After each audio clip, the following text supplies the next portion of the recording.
بسم الله الواحد الأحد الصمد الذي لم يلد ولم يولد ولم يكن له كفوا أحد. والصلاة والسلام على نبينا محمد وعلى آله وأصحابه ومن تبعهم إلى يوم المعاد. أما بعد، قال الله سبحانه وتعالى: كل نفس ذائقة الموت. وقال تعالى في آية أخرى: قل إن الموت الذي تفرون منه فإنه ملاقيكم ثم تردون إلى عالم الغيب والشهادة فينبئكم بما كنتم تعملون। আলহামদুলিল্লাহ, শুরুতে আমরা আবারও প্রশংসা করছি, কৃতজ্ঞতা, স্তুতি, গুণকীর্তন উপস্থাপন করছি সে মহান মহিয়ান এক অদ্বিতীয় আল্লাহ সুবহানাহু ওয়া তাআলার জন্য, যার বিশেষ অনুগ্রহে অপার দয়ায় আবারও নতুন সপ্তাহে নতুন দিনে কোরআন ও সহিহ হাদিস থেকে দিনী আলোচনা শোনার জন্য অনলাইন প্ল্যাটফর্ম জুমের মাধ্যমে সংযুক্ত হতে পেরেছি। যে আল্লাহ সুবহানাহু ওয়া তাআলা আমাদেরকে সে সুযোগটুকু দিয়েছেন, তার প্রশংসা ও কৃতজ্ঞতা আলহামদুলিল্লাহ। সালাত ও সালাম বর্ষিত হোক আমাদের প্রিয় নবী, সর্বশেষ নবী রাসূল, মানবতাবাদী রাসূল, সর্বকালের সর্বযুগের সর্বশ্রেষ্ঠ মহামানব মুহাম্মদুর রাসূলুল্লাহ সাল্লাল্লাহু আলাইহি ওয়াসাল্লামের উপর, তার পরিবার পরিজন, তার সঙ্গী সাথী এবং কিয়ামত পর্যন্ত একনিষ্ঠ প্রতিটি অনুসারীর উপর বর্ষিত হোক শান্তির অমিয় ধারা। আল্লাহুম্মা আমিন। কাছে দূরে দেশে প্রবাসী দিনী ভাই বোনরা যে যেখান থেকে সংযুক্ত হয়েছেন, সম্পৃক্ত হয়েছেন, সকলকে শুরুতে জানাচ্ছি অভিনন্দন, শুভেচ্ছা ও মোবারকবাদ। পাশাপাশি সবার জন্য দোয়া করছি আল্লাহ রাব্বুল আলামিন তার দিনের প্রতি আমাদের যে ভালোবাসা, আমাদের যে আন্তরিকতা, আমাদের যে হৃদ্যতা, সেটিকে কবুল ও মঞ্জুর করুন। সত্যিকার অর্থেই আল্লাহ রাব্বুল আলামিনের বিধান পালনের জন্য, তার সন্তুষ্টি লাভের জন্য আমাদের যে সময়ের কুরবানি, ত্যাগ, তিতিক্ষা, বিসর্জন, আল্লাহ রাব্বুল আলামিন সেটা কবুল ও মঞ্জুর করুন এবং তার উত্তম বিনিময় দান করুন।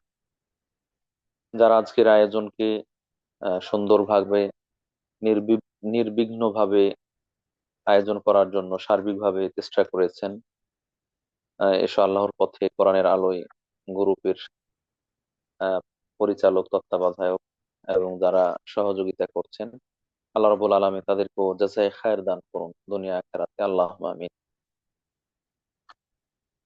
সম্মানিত সমবেত উপস্থিতি, ইতিমধ্যে আপনারা অবগত হয়েছেন আজকে আমরা দারসুল ফিকহের 15তম পর্ব সেটি উপস্থাপন করব। যদিও নিয়মতান্ত্রিক ভাবে আগামীকাল 17 নভেম্বর রবিবার আমাদের দার্স উপস্থাপন করার কথা ছিল, কিন্তু আমার ব্যক্তিগত কারণে আহ, আজকে এখানে উপস্থাপন করার জন্য বাধ্য হয়েছি এবং হাসিনা আপু পরিবেশ তৈরি করে দিয়েছেন আলহামদুলিল্লাহ।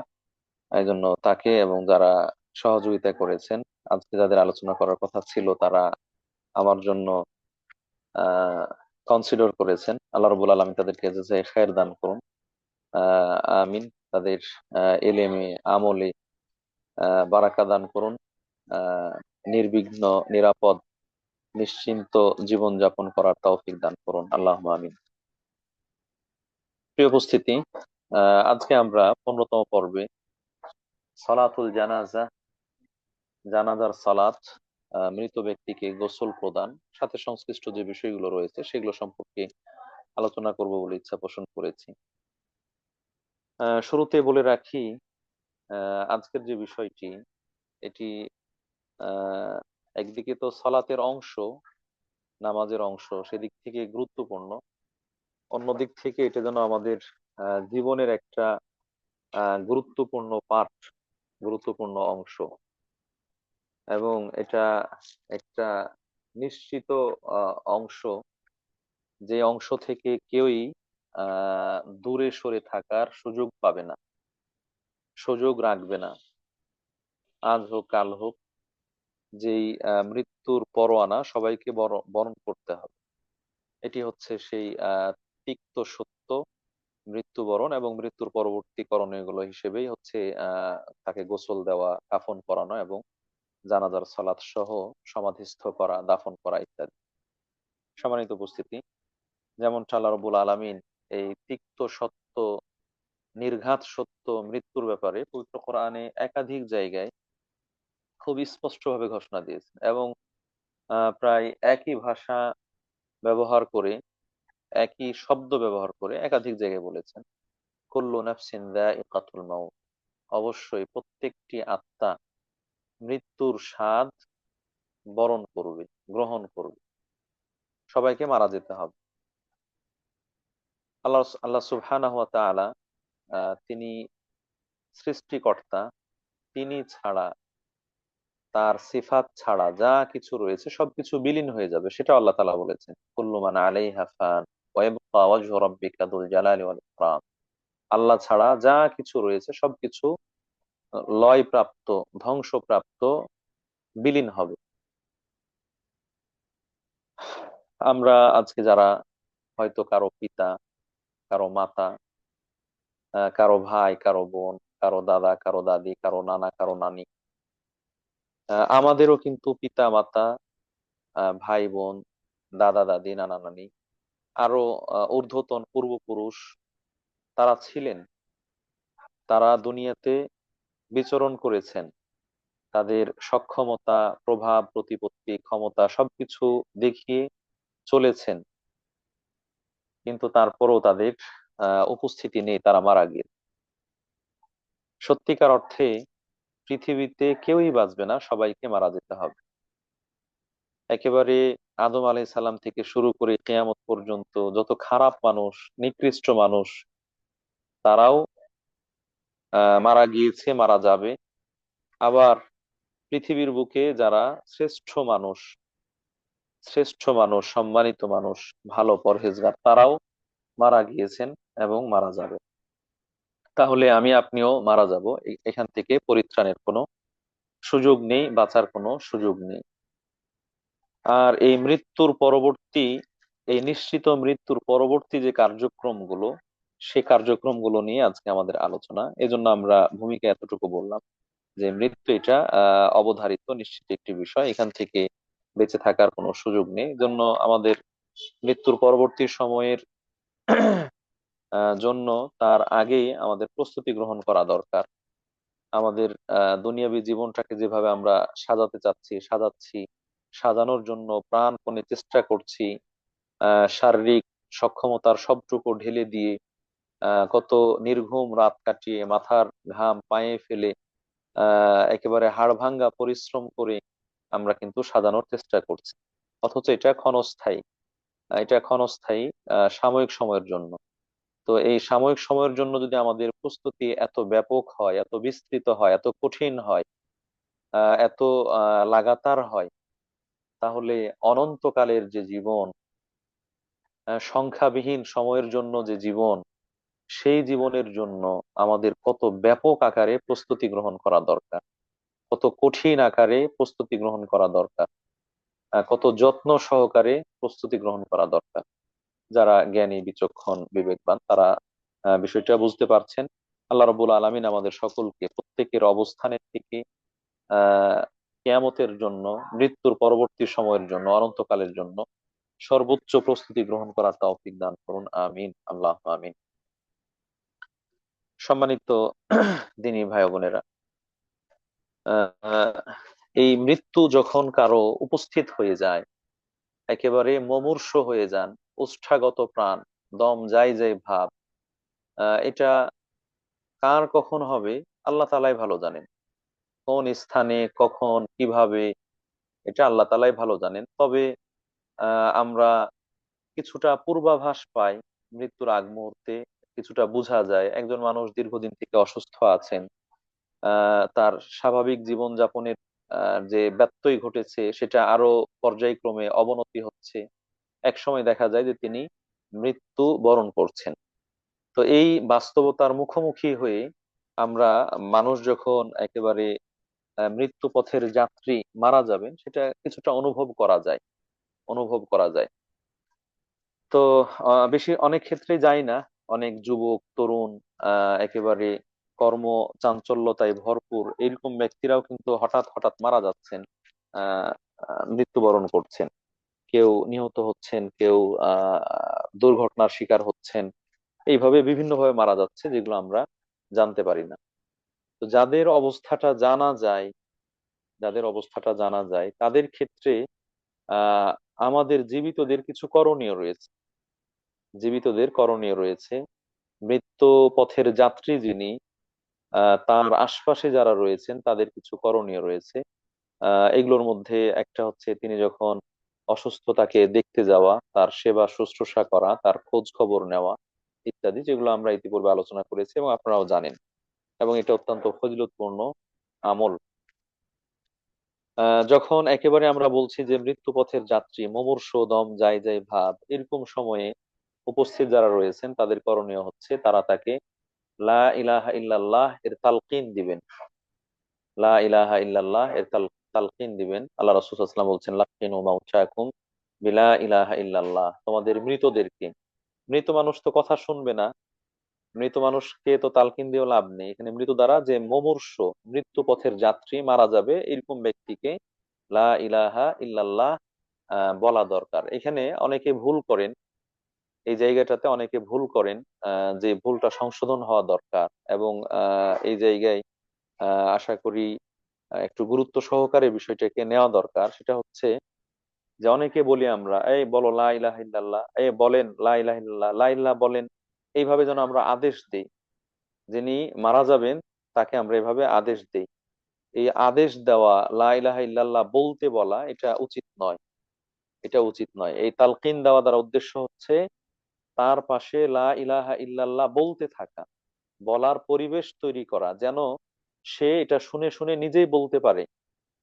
সে শুনে শুনে নিজেই বলতে পারে, বলতে আগ্রহী হয়। যখন দেখবে যে আশপাশে সবাই লা ইলাহা ইল্লাল্লাহ বলছে, ভালো কথা বলছে, তখন তার মুখ থেকেও অটোমেটিক সেই কথাটা বের হয়ে আসবে। আর মান কানা আখিরু কালামিহি লা ইলাহা ইল্লাল্লাহ দাখালাল জান্নাহ। আল্লাহু আকবার। যার শেষ কথাটা লা ইলাহা ইল্লাল্লাহ হবে, সে জান্নাতে প্রবেশ করবে। সুবহানাল্লাহ। তো এই জন্য আমরা লা ইলাহা ইল্লাল্লাহ বলেন এইরকম না বলে তার পাশে যারা থাকবো তারা লা ইলাহা ইল্লাল্লাহ বলতে থাকবো। কারোটা শুনে হয়তো সে বলবেন, এবং যদি সেটা বলতে পারেন তাহলে হয়তো আল্লাহ রাব্বুল আলামিন তা কবুল করবেন এবং তিনি উত্তম পথিক হিসেবে পরিগণিত হবেন ইনশাআল্লাহ। বলতে বললে ব্যত্যয়টা কোথায় ঘটে? হয়তো আপনি বলতে বললেন, সে বলল যে বলবো না, আমি বলবো না। তাহলে এখানে যেন পরোক্ষভাবে অস্বীকার করা হচ্ছে, লা ইলাহা ইল্লাল্লাহকে অস্বীকার করা হচ্ছে। তো এরকম যেন না হয়, এই জন্য আমরা তার পাশে যারা থাকবো তারা লা ইলাহা ইল্লাল্লাহ বলবো, আল্লাহ ছাড়া সত্য কোনো মাবুদ নেই, এইভাবে ভালো জিনিসগুলো বলার চেষ্টা করব।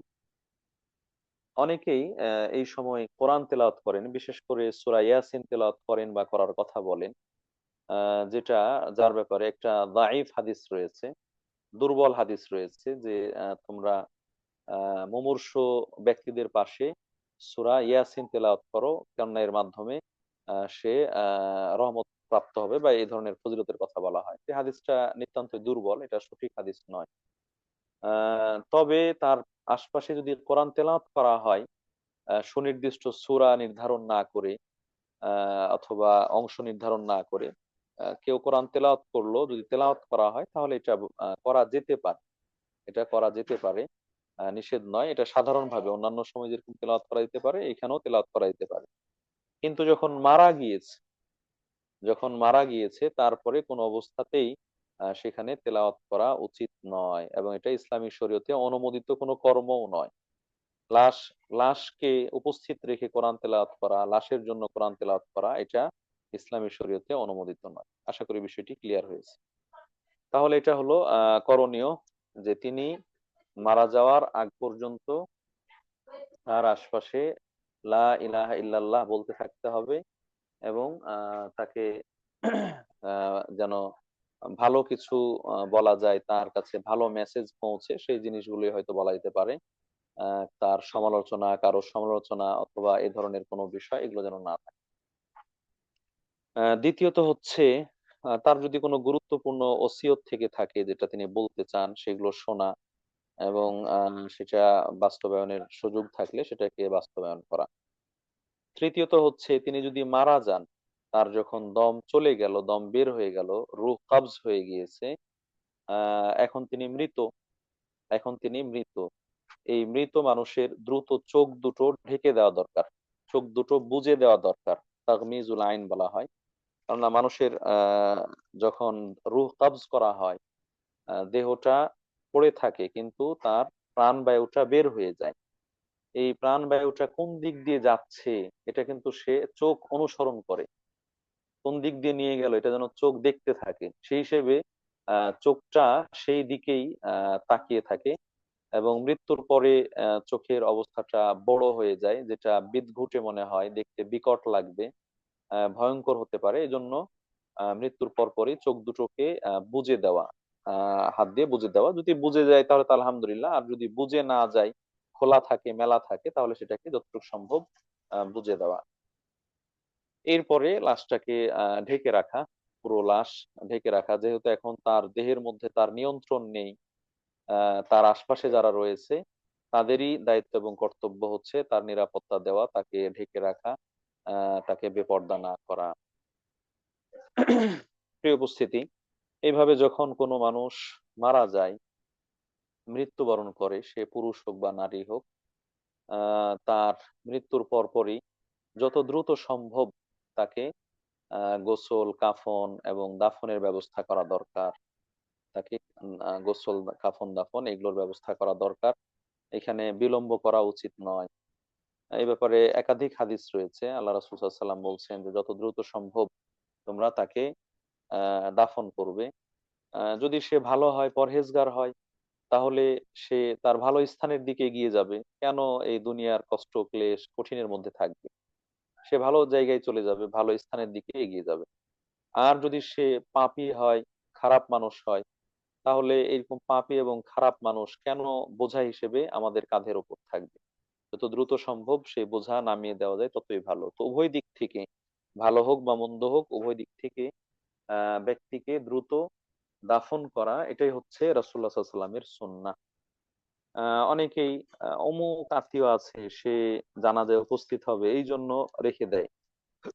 অমুক ব্যক্তি আছে যার আসতে একদিন দুই দিন লাগবে, লাশটাকে ফ্রোজেন করে রাখে। এইগুলো এগুলো অনুচিত, এগুলো খুব বেশি ভালো নয়। বিশেষ যদি প্রয়োজন হয়, প্রশাসনিক কোনো কার্যক্রম থাকে, অথবা এর সাথে এই ধরনের কোনো বিষয়, বৃহৎ কোনো স্বার্থ থাকে, উপকল্যাণ থাকে, তাহলে সেগুলো হয়তো বিশেষ বিবেচনায় করা যেতে পারে। কিন্তু স্বাভাবিক অবস্থায় যত দ্রুত সম্ভব লাশকে দাফন করে দেওয়া যায়, সেটাই হচ্ছে রাসূলুল্লাহ সাল্লাল্লাহু আলাইহি ওয়াসাল্লামের সুন্নাহ।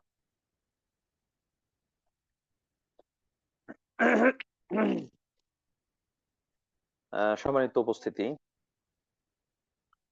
তাহলে এই লাশ দাফনের আগে লাশকে পরিষ্কার পরিচ্ছন্ন করতে হবে, গোসল দিতে হবে, এরপরে কাফন পরাতে হবে, তারপরে তাকে সমাধিস্থ করতে হবে, দাফন করতে হবে। এখানে আমরা মোটামুটি তিনটা কর্ম পাচ্ছি। একটা হচ্ছে তার পরিষ্কার পরিচ্ছন্নতা, গোসল করা ইত্যাদি, আর একটা হচ্ছে তার কাফন পরানো, আর একটা হচ্ছে দাফন করা।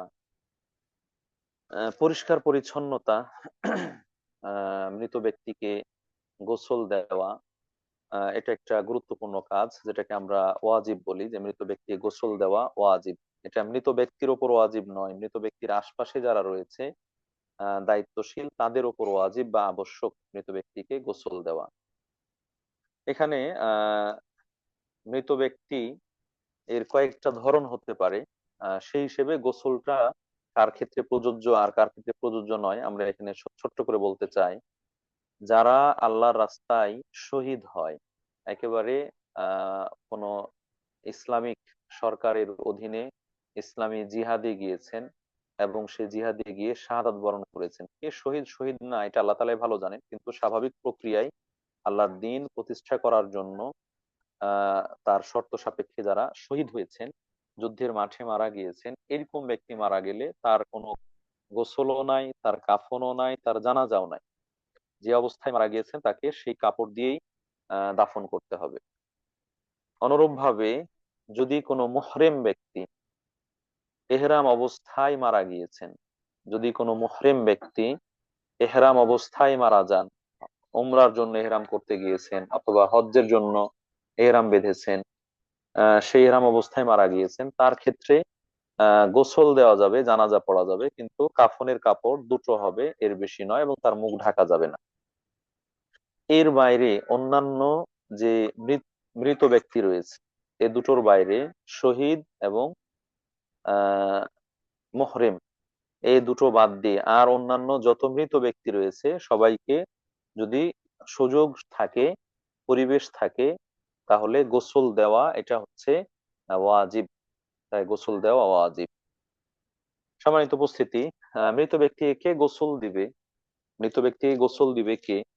যদি মৃত ব্যক্তি জীবিত অবস্থায় কাউকে ওসিয়ত করে যায়, কাউকে বলে যায় যে অমুক আমার গোসল দিবে, অমুক যেন আমার গোসল দেয়, আর সে ব্যক্তি গোসল দেওয়ার নিয়ম কানুন জানেন এবং গোসল দিতে পারবেন, এরকম হয়, শরীয়তের বাধা না থাকে, তাহলে তিনি হচ্ছেন গোসল দেওয়ার হকদার, তিনি গোসল দিবেন।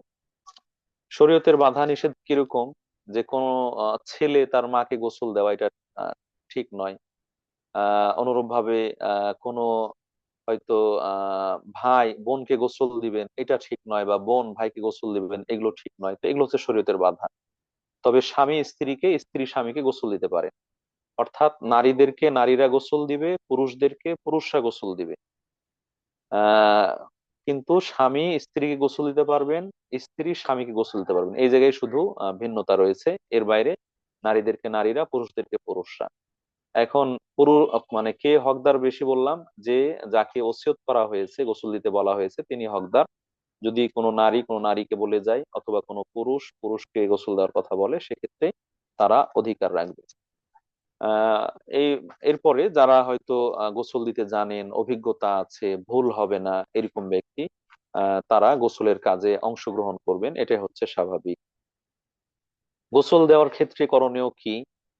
আহ গোসল দেওয়ার ক্ষেত্রে, মৃত ব্যক্তিকে গোসল দেওয়ার ক্ষেত্রে করণীয় হচ্ছে প্রথমে লাশকে একটা এমন স্থানে নিতে হবে যেখানে লোকজনের দৃষ্টি নিক্ষেপ করার সুযোগ নাই, দেখার সুযোগ নেই, লোকজন দেখতে পাবে না, এরকম স্থানে নিতে হবে। এটা হতে পারে কোনো ঘরের মধ্যে, অথবা কোনো জায়গায় চতুর্পাশ ঘিরে দিয়ে। অনেক জায়গায় বলে যে মশারি টানায় গোসল করাতে হবে, মানে মশারি না টানালে গোসল করা যাবে না। এই মশারি টানানো না টানানো এটা কোনো বিষয়ই না, বরং যেখানে গোসল দিলে সর্বসাধারণ বা জনগণ তারা দেখতে পাবে না, এরকম জায়গায় গোসল দেওয়া একটা পরিবেশ লাগবে। এটা ঘরের মধ্যে হতে পারে, গোসলখানায় হতে পারে, অথবা কাপড় টানিয়ে দিয়ে কোনোভাবে ঘিরে দিয়ে হতে পারে, হতে পারে মশারি টানিয়ে দিয়ে, মশারির উপরে কাপড় চোপড় দিয়ে, যেন বাইরের থেকে লোকজন দেখতে না পায়। এরপরে মৃত ব্যক্তির শরীর থেকে যেই কাপড়গুলো রয়েছে সেই কাপড়গুলো দূর করতে হবে। লজ্জাস্থানের উপরে কাপড় দিয়ে রাখবে, কাপড়ের বাইরে আলগা কাপড়, খোলা কাপড় যেটা, সেটা দিয়ে রাখবে, এবং তার শরীরে যে পরিহিত পোশাক ছিল সে পোশাকগুলো খুলে ফেলতে হবে, পোশাক থেকে তাকে আলাদা করতে হবে, মুক্ত করতে হবে। এরপরে যিনি গোসল দিবেন, যিনি গোসল দিবেন একেবারে সরাসরি ধরে নেড়ে চেড়ে, তিনি তার হাতের মধ্যে আহ কাপড়ের টুকরা পেঁচিয়ে নিবেন, অথবা এখন যে গ্লাভস রয়েছে, প্লাস্টিকের গ্লাভস বা এই ধরনের, যাতে করে ওই মৃত ব্যক্তির শরীরটা সরাসরি তার হাতে স্পর্শ না হয়। এই জন্য হাতে হয়তো কাপড় পেঁচিয়ে নিবেন, অথবা গ্লাভস পরে নিবেন। নেওয়ার পরে এই মৃত ব্যক্তিকে শোয়া অবস্থায় একটু উঠিয়ে বসানোর চেষ্টা করতে হবে। একজন মানুষ চিত হয়ে যখন শুয়ে থাকে, তাকে যদি উঠানো হয়, তিনি নিজ ইচ্ছায় না উঠতে চান, তাকে উঠানো হয়, তাহলে হয়তো মাথার দিক যদি আলতো করে ধরে উঠানো হয়, তখন তার পেটের মধ্যে চাপ পড়বে, তার পেটের মধ্যে চাপ পড়বে।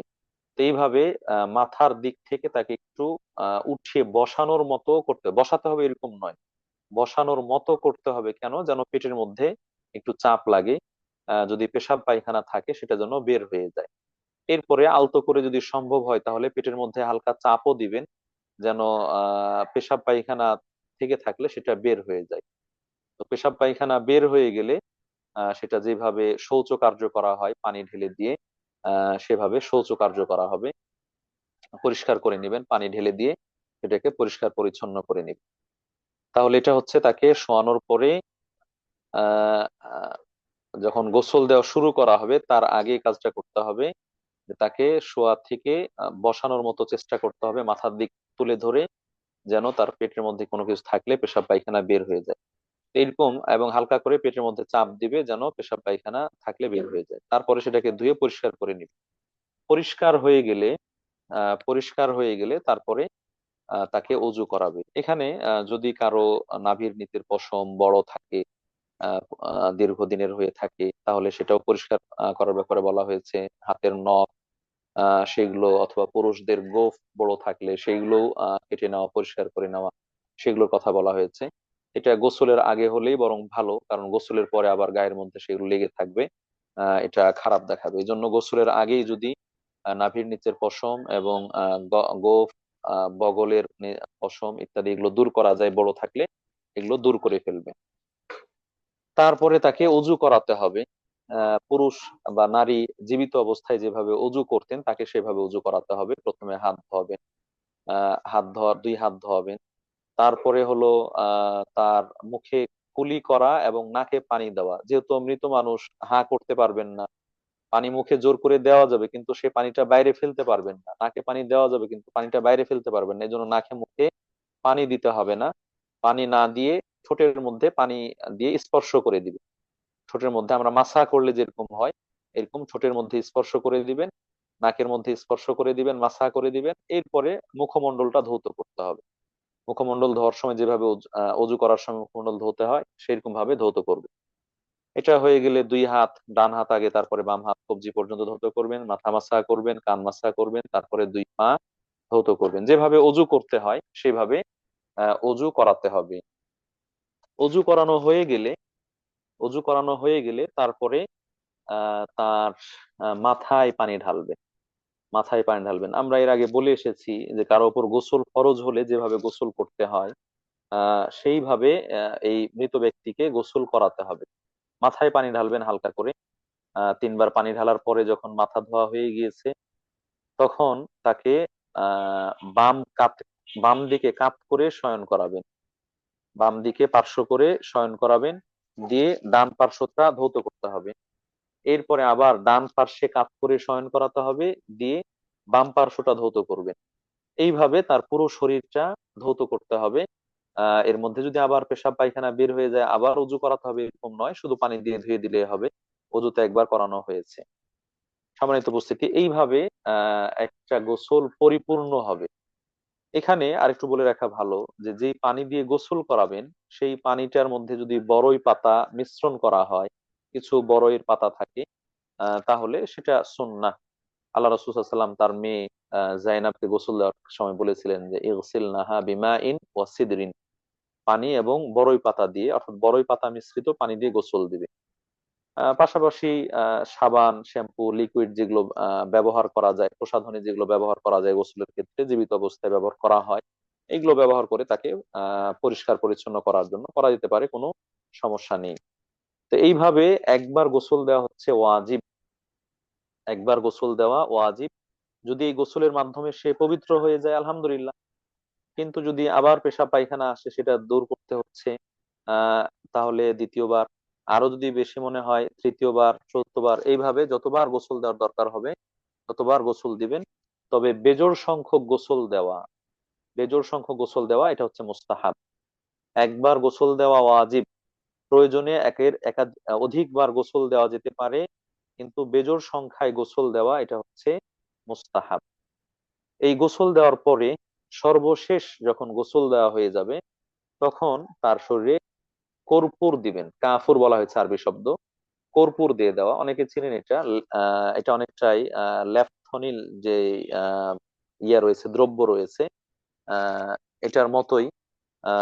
এটার মতোই এটা পাউডার হিসেবে পাওয়া যায়, গোটা হিসেবেও পাওয়া যায়। জমাট বাঁধা হিসেবে পাওয়া যায়। তো এই কর্পূর দিয়ে দেওয়া, বিশেষ করে তার সাজদার যে স্থানগুলো, দুই পা, হাঁটু, তারপরে হচ্ছে হাত, কনুই ইত্যাদি, কপাল, এই যে এইগুলোতে কর্পূর গুলো দিয়ে দেওয়া, মাখিয়ে দেওয়া আর কি। কর্পূর এটা এক ধরনের উপাদান যার মাধ্যমে লাশ সহজে পচে যায় না, এই পচন থেকে রোধ করে। পাশাপাশি হচ্ছে এর মধ্যে হালকা সুগন্ধিও রয়েছে, সুঘ্রাণও রয়েছে। তো মৃত ব্যক্তির গা থেকে যেন দুর্গন্ধ না আসে, সেই জন্য কর্পূর ব্যবহার করা সুন্নাহ। এটা নারী হোক পুরুষ হোক সবার ক্ষেত্রে ব্যবহার করা যাবে, বরং করাটাই হচ্ছে সুন্নাহ। এই হচ্ছে মোটামুটি এইভাবে গোসল দেওয়ার পরে তার শরীরটা মুছে নিতে হবে। তার শরীরটা মুছে নিতে হবে, গায়ের পানিটা যেন শুকিয়ে যায়। শুকিয়ে গেলে তার গোসল শেষ, আলহামদুলিল্লাহ। এভাবে তাকে গোসল দেওয়া হয়ে গেল, গোসল শেষ। যিনি গোসল দিলেন, তিনি গোসল করা, যিনি সরাসরি গোসলের কাজে অংশগ্রহণ করেছেন, একেবারে পানি হাত দিয়ে ঘষেছেন, ডলেছেন, মেজেছেন, স্পর্শ করেছেন, এরকম ব্যক্তি তার গোসল করা এটা হচ্ছে সুন্নাহ। তার গোসল করে নেওয়া এটা হচ্ছে সুন্নাহ।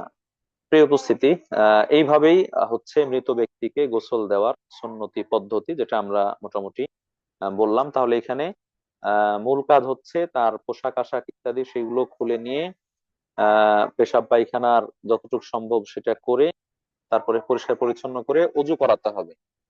অজু করাতে হবে। দ্বিতীয়ত হচ্ছে তার পুরো শরীর, মাথা, তারপরে ডান দিক, তারপরে বাম দিক, এটা ধৌত করতে হবে। শেষবারের বেলায় কর্পূর ব্যবহার করতে হবে এবং গা মুছিয়ে নিয়ে সে এখন গোসল দেওয়া সম্পন্ন।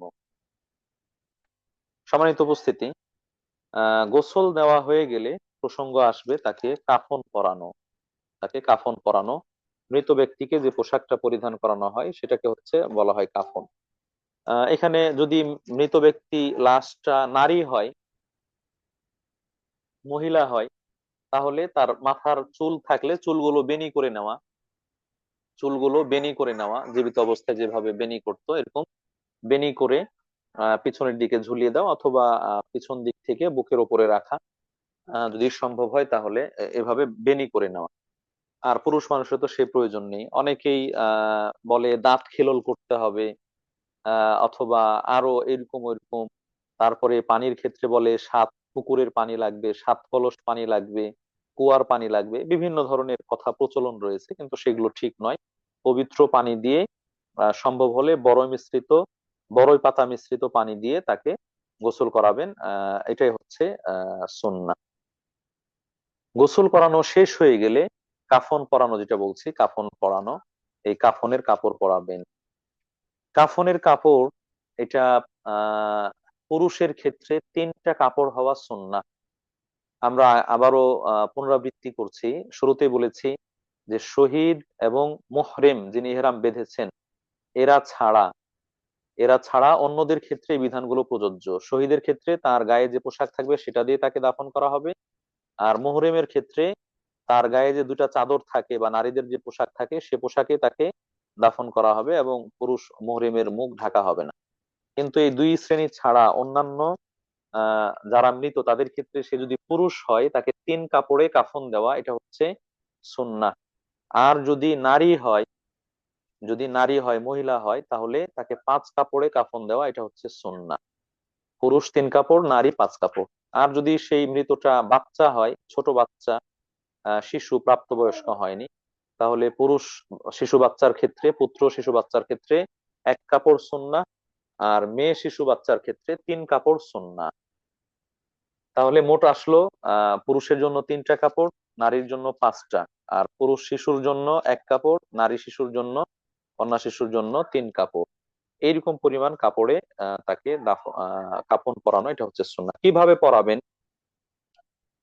সব থেকে সহজ পদ্ধতি এবং নিরাপদ পদ্ধতি হচ্ছে লাশ বরাবর করে কাপড় আমরা যেগুলো পাই বাজারে, এই কাপড়গুলোকে লাশ থেকে একটু বড় করে, মৃত ব্যক্তির থেকে একটু বড় করে, যেন কাপড়টা পেঁচালে পাটা প্রকাশ পেয়ে যাবে না বা মাথাটা প্রকাশ পেয়ে যাবে না, এরকম আমরা বলতে পারি আনুমানিক হয়তো পায়ের দিকে 1 ফুট লম্বা, মাথার দিকে 1 ফুট লম্বা বা 1.5 ফুট লম্বা।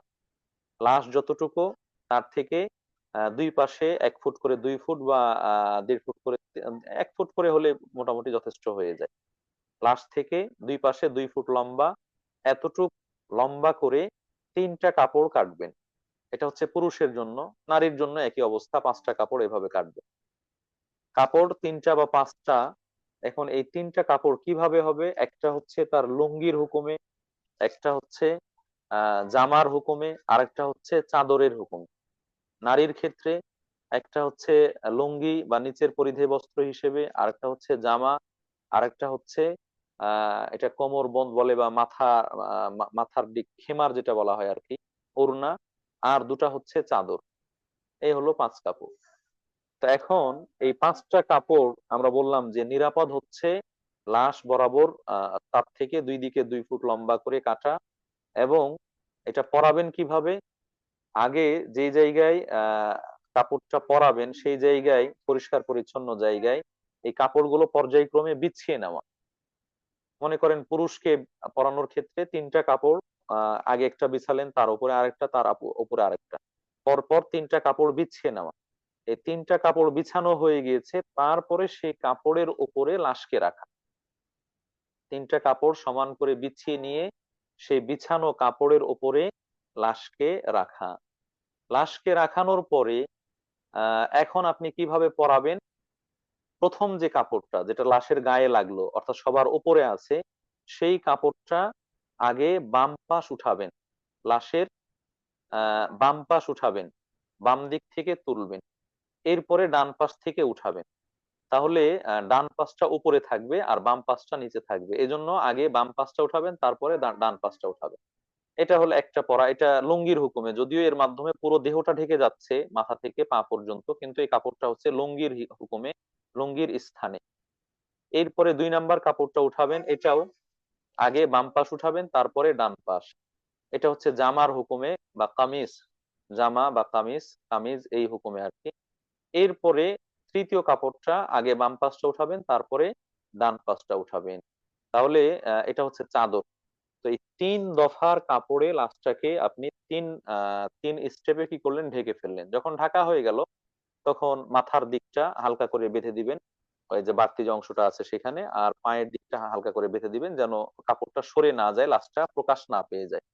আর যদি মধ্যখান ফাঁকা হয়ে যাওয়ার সম্ভাবনা থাকে, তাহলে পিঠ পেট এই বরাবর আর একটা ছোট করে পাতলা ঢিল করে বাদ দিয়ে দিতে পারেন, যেন কবর পর্যন্ত লাশ নিতে গিয়ে লাশটা প্রকাশ না পেয়ে যায়। এই হচ্ছে কাফন পরানোর নিয়ম। নারীদের ক্ষেত্রে একইভাবে 5টা কাপড় বিছাবেন। 5টা কাপড় বিছিয়ে প্রথমে কামিজ, তারপরে হচ্ছে প্রথমে ইজার, লুঙ্গির হুকুমে যেটা সেটা, তারপরে হচ্ছে কামিজ, তারপরে হচ্ছে ওড়না যেটা বলে, সে ওড়না। এটা মাথার দিক থেকেও দিতে পারেন, চুলগুলো জমা করে বুকের পাশে, অথবা এটা পুরোটাই ঢেকে দিলেন। তারপরে দুটো হচ্ছে পরপরে চাদর। এইভাবে কাফন পরানো হয়ে গেলে আপনি কাফন পরিয়ে ফেলেছেন লাশকে, কাফন পরা হয়ে গেছে। সম্মানিত উপস্থিতি, এই কাফন পরানোর পরে তার জানাজার সালাত হবে। কাফন পরানোর পরে তার জানাজার সালাত হবে, জানাজার জন্য তাকে নিয়ে যাওয়া হবে। জানাজার সালাত এটা হচ্ছে মৃত ব্যক্তির জন্য দোয়ার সালাত, এটা নামাজ। জানাজা এটা হচ্ছে নামাজ, এবং এই নামাজের মধ্যে মৃত ব্যক্তির জন্য দোয়া করা হয়। আচ্ছা, এখানে আর একটু বলে রাখি, যদি পুরুষ মানুষ হয় তাহলে পুরুষ মানুষকে সুগন্ধি ব্যবহার করা, পুরুষ মানুষের গায়ে, যে চুলে দাড়িতে ইত্যাদিতে সুগন্ধি বা আতর দিয়ে দেওয়া, এটা সুন্নাহ বা মুস্তাহাব। নারীর ক্ষেত্রে সুন্নাত বা মুস্তাহাব নয়। পুরুষের ক্ষেত্রে সুন্নাহ বা মুস্তাহাব হচ্ছে তার চুলে দাড়িতে আতর লাগিয়ে দেওয়া, আতর সুগন্ধি যা থাকে সেটা ব্যবহার করা। আর নারীর ক্ষেত্রে আতর না লাগানো। তো যেভাবে হোক, এইভাবে কাফন পরানোর পরে আপনি লাশকে যাতে রাখা হয়, খাটিয়ার মধ্যে হোক বা যেভাবে রাখা হোক, লাশটা রেখে দিয়ে তারপরে সেটাকে জানাজা পড়ার জন্য নিয়ে যাওয়া হবে। লাশের জানাজা পড়া মানে লাশের জন্য দোয়া করা, মৃত ব্যক্তির জন্য দোয়া করা। এই জানাজা আহ যত বেশি সংখ্যক মানুষ উপস্থিত হবে, এবং যেখানে মুওয়াহিদ যারা তাওহিদবাদী, শিরিক মুক্ত ব্যক্তি তাদের উপস্থিতি হবে, এটা মৃত ব্যক্তির জন্য তত ভালো। এই প্রসঙ্গে অনেক হাদিস রয়েছে। কোনো বর্ণায় এসেছে 3 কাতারের কথা, 3 লাইনের কথা, কোনো বর্ণায় এসেছে 40 জনের কথা, কোনো বর্ণায় আরো কম আরো বেশি ইত্যাদি কথা এসেছে। তো তো এরকম মুওয়াহিদ ব্যক্তিরা যদি উপস্থিত হয়, তাহলে এর মাধ্যমে তারা যদি কোনো সুপারিশ করে অর্থাৎ দোয়া করে, আল্লাহ রাব্বুল আলামিন ওই মৃত ব্যক্তির ব্যাপারে এই দোয়া বা সুপারিশ কবুল করবেন। এবং এই জানাজার সালাতে উপস্থিত হওয়া এটা এক মুমিনের জন্য আর এক মুমিনের হক বা অধিকার। জানাজার নামাজে উপস্থিত হওয়া এক মুমিনের জন্য আর এক মুমিনের অধিকার। যিনি মারা গিয়েছেন তার অধিকার, যারা জীবিত আছেন তাদের উপর যে তারা তার জানাজার নামাজে উপস্থিত হবে। এখানে একটা প্রচলিত ভুল রয়েছে, এই ভুলটা সংশোধন হওয়া দরকার। সেটা হচ্ছে যে মানুষ মারা গেলে আমরা মৃত্যু সংবাদ যেভাবে হোক, প্রচার করে হোক বা না করে হোক, যখন মৃত্যু সংবাদ জানতে পারি, তো আমরা মৃত ব্যক্তিকে দেখতে যাই। হ্যাঁ, মরা মানুষ দেখতে যায়। কোথায় গিয়েছেন? মরা মানুষটা মারা গিয়েছে, দেখে আসি, দেখতে যায়। এখানে দেখতে যাওয়া, এটা যদি মৃত ব্যক্তি নারী হয়, তাহলে পুরুষ যারা মাহরাম নন মাহরাম, তাদের জন্য ওই নারীকে দেখা জায়েজ নেই, হারাম। অনুরূপ ভাবে মৃত ব্যক্তি যদি পুরুষ হয়, তাহলে নারীদের জন্য ওই লাশ দেখা হারাম। জীবিত অবস্থায় যেরকম হারাম ছিল, মরার পরেও সে হারাম অব্যাহত থাকবে। মরার পরে হালাল হয়ে গেছে এরকম নয়। অনেকে বলে যে লোকটাকে আর দেখতে পাবো না, সে তো মারা গিয়েছে, চলে গিয়েছে, শেষ দেখাটা দেখে নেই। এই দেখা দেখি, এটা যদি নারী হয় তাহলে নারী নারীকে দেখতে পারবে, আর যদি পুরুষ মৃত ব্যক্তি হয় তাহলে পুরুষরা তাকে দেখতে পারবে। অথবা মাহরাম যারা রয়েছে তারা দেখতে পারবে নারী বা পুরুষকে, কিন্তু নন মাহরাম তাদের জন্য দেখা হারাম। এটা এই ব্যাপারে আমাদের খুবই সতর্ক থাকা দরকার। তাহলে আমরা কি করব? মৃত সংবাদ শুনে যেতে বলা হয়েছে, তার অধিকার রয়েছে, সে অধিকারটা হচ্ছে সেখানে যাব, তার জন্য দোয়া করব, জানাজায় অংশগ্রহণ করব, তার পরিবারের সদস্য যারা আছে তাদেরকে সমবেদনা জানাবো, সমবেদনা জ্ঞাপন করব, শান্ত থাকতে বলবো, ধৈর্য ধরতে বলবো, ভালো কথা বলবো, ভালো পরামর্শ দিব, ইত্যাদি এগুলো করে চলে আসবো। এটা হচ্ছে তাদের অধিকার। লাশ দেখতে হবে এটা কথা নয়। তো জানাজার যে সালাত হবে, এই সালাতে ইমাম যিনি, তিনি লাশের, যদি লাশ নারী হয় তাহলে কোমর বরাবর দাঁড়াবেন, মাঝ বরাবর দাঁড়াবেন। আর যদি পুরুষ হয় তাহলে তার বুক বরাবর দাঁড়াবেন। ইমাম সাহেব লাশকে রেখে ওইভাবে দাঁড়াবেন কেবলামুখী হয়ে। এরপরে তার পিছনে যারা রয়েছে তারা কাতারবন্দি হবেন এবং নামাজ পড়াবেন। এই জানাজার নামাজ চার তাকবীরে পড়া, জানাজার নামাজ চার তাকবীরে পড়া, এটা হচ্ছে সুন্নাহ। রাসূলুল্লাহ সাল্লাল্লাহু আলাইহি সাল্লাম চার তাকবীরে পড়েছেন। ৫, ৬, ৭ একাধিক তাকবীরের কথাও আছে, কিন্তু চার তাকবীরে পড়া এটা হচ্ছে একেবারে প্রমাণিত এবং প্রসিদ্ধ সুন্নাহ। প্রথম তাকবীর আল্লাহু আকবার বলে আহ যখন দাঁড়াচ্ছেন, তখন তো অবশ্যই মনে মনে নিয়ত হয়ে গিয়েছে। মুখ দিয়ে নিয়ত করতে হবে যে আমি এখন জানাজার নামাজ পড়ছি, এরকম নয়, মনে মনে নিয়ত হয়েছে। এরপরে আল্লাহু আকবার বলে জানাজার নামাজ বা সালাত শুরু হবে। আল্লাহু আকবার বলে শুরু করবেন, শুরু করে আউযু বিল্লাহ বিসমিল্লাহ বলে সূরা ফাতিহা পড়বেন। আউযু বিল্লাহ বিসমিল্লাহ বলে সূরা ফাতিহা পড়বেন। সূরা ফাতিহা আলহামদুলিল্লাহ রাব্বিল আলামিন এই সূরা শেষ হলে ওয়ালাদ-দাল্লিন আমিন। তারপরে যদি মনে হয় যে অন্য একটা সূরা পড়বেন, পড়তে পারেন, সূরা ইখলাস, নাস, ফালাক ইত্যাদি। আর যদি না পড়েন তাতেও সমস্যা নেই। রাসূল সাল্লাল্লাহু আলাইহি ওয়াসাল্লাম সূরা ফাতিহা পড়েছেন, এটা প্রমাণিত আছে। এরপরে দ্বিতীয় তাকবীর দিবেন আল্লাহু আকবার। দ্বিতীয় তাকবীর দিয়ে দরুদ শরীফ, যেটা আমরা সালাতের মধ্যে পড়ি, নামাজের মধ্যে পড়ি, আল্লাহুম্মা সাল্লি আলা মুহাম্মাদ, আল্লাহুম্মা বারিক আলা মুহাম্মাদ, এই পূর্ণাঙ্গ দরুদটা পড়বেন। এটা পড়া হলে আবার আল্লাহু আকবার বলে তৃতীয় তাকবীর দিবেন। তৃতীয় তাকবীর দিয়ে মৃত ব্যক্তির জন্য যে দোয়াগুলো রয়েছে সেই দোয়াগুলো করবেন। এগুলো হাদিসে বর্ণিত রয়েছে, একাধিক দোয়া আছে। যে দোয়ার মধ্যে সকল শ্রেণীর মানুষের জন্য দোয়া করা হয়, নিজের জন্য, উপস্থিত অনুপস্থিত, জীবিত মৃত সবার জন্য দোয়া করা হয়। আল্লাহুম্মা গফির লি হাইয়িনা ওয়া মাইয়িতিনা ওয়া শাহিদিনা ওয়া গায়িবিনা ওয়া সগীরিনা ওয়া কাবীরিনা ওয়া যাকারিনা ওয়া উনসানা।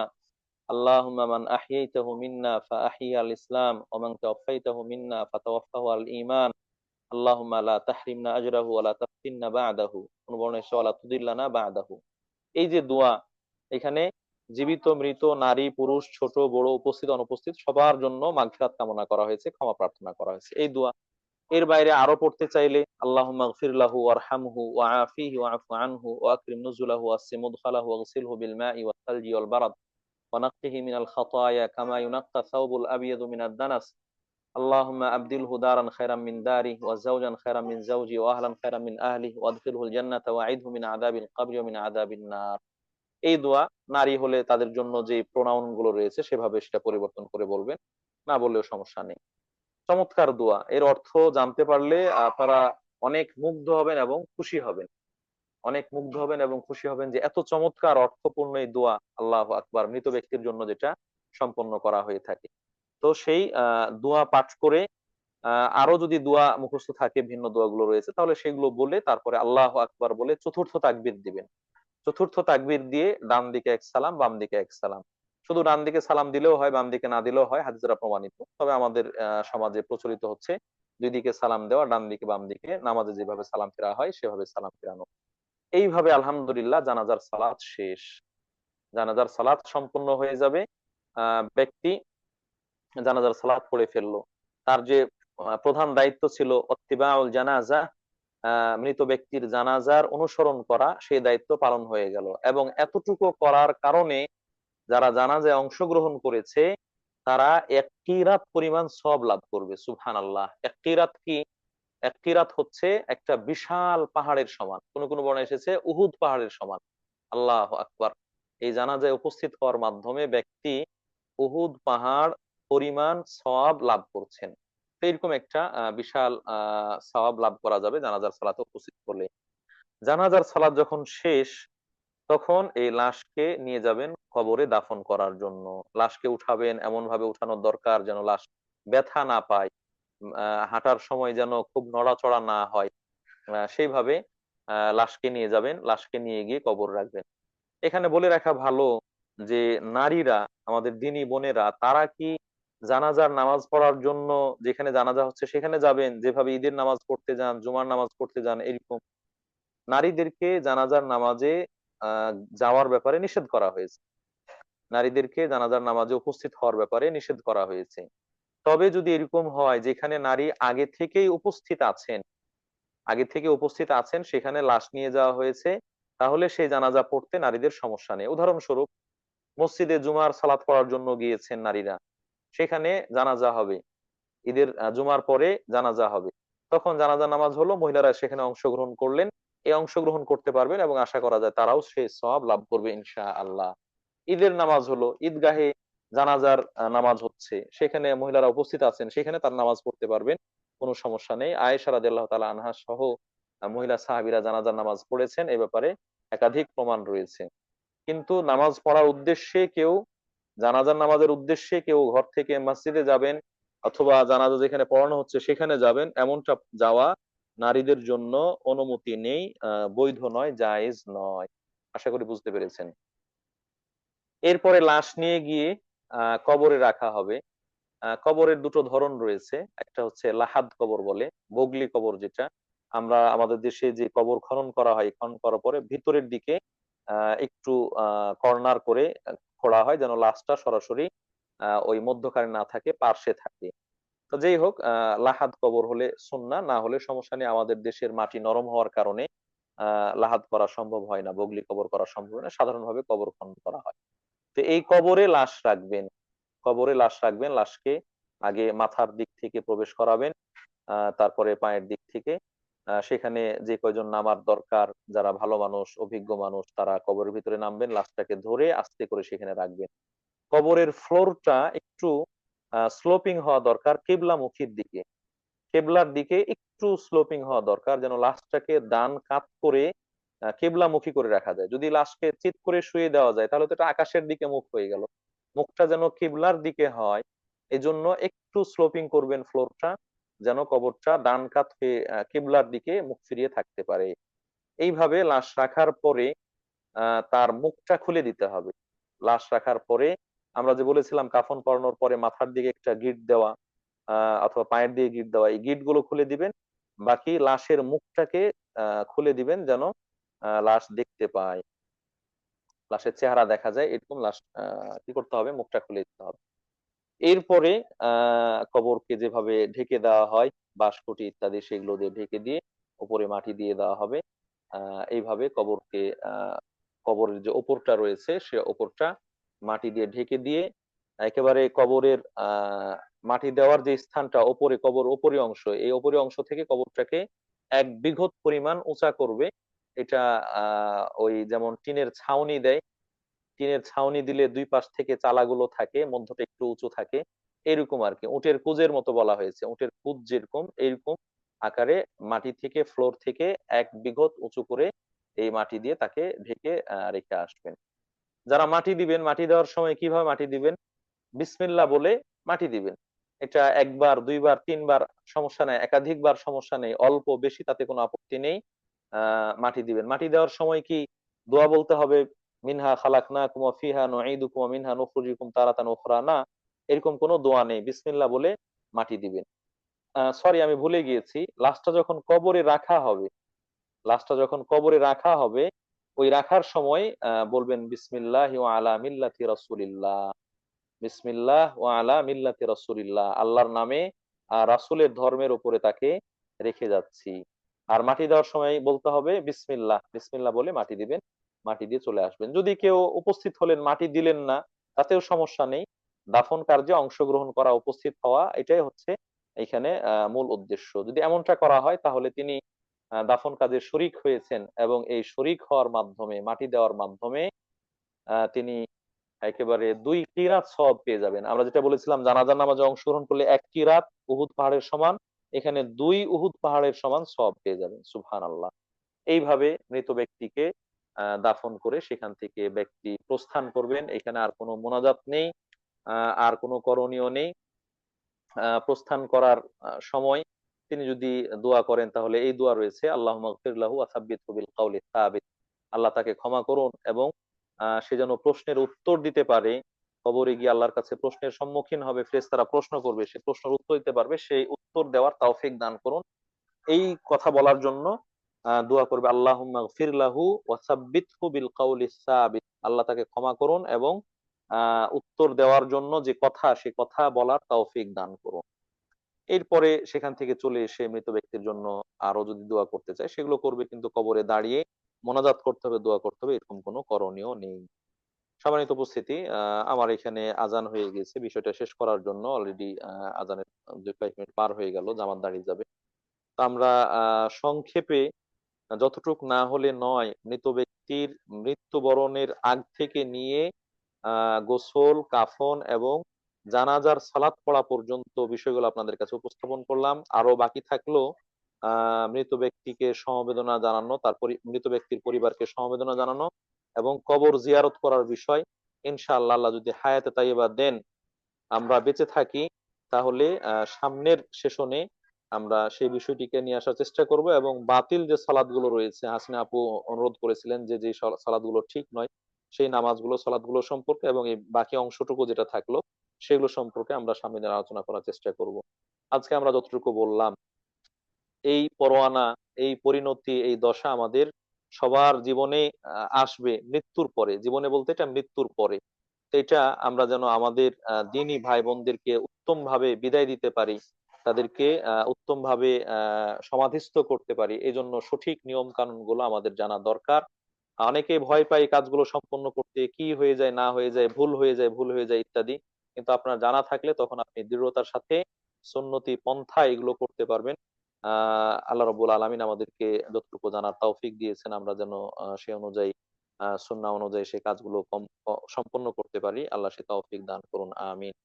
যারা আজকের এই সুন্দর আয়োজনে অংশগ্রহণ করেছেন, যারা সহযোগিতা করেছেন, আল্লাহ রাব্বুল আলামিন সকলকে যাচাই খায়ের দান করুন। যারা অসুস্থ, তাদেরকে আল্লাহ রাব্বুল আলামিন শেফায়ে কামেলা আজেলা দান করুন। বিশেষ করে দিলরুবা সমর্থ বোনের নাম, তার নাম উল্লেখ করে বলা হয়েছে।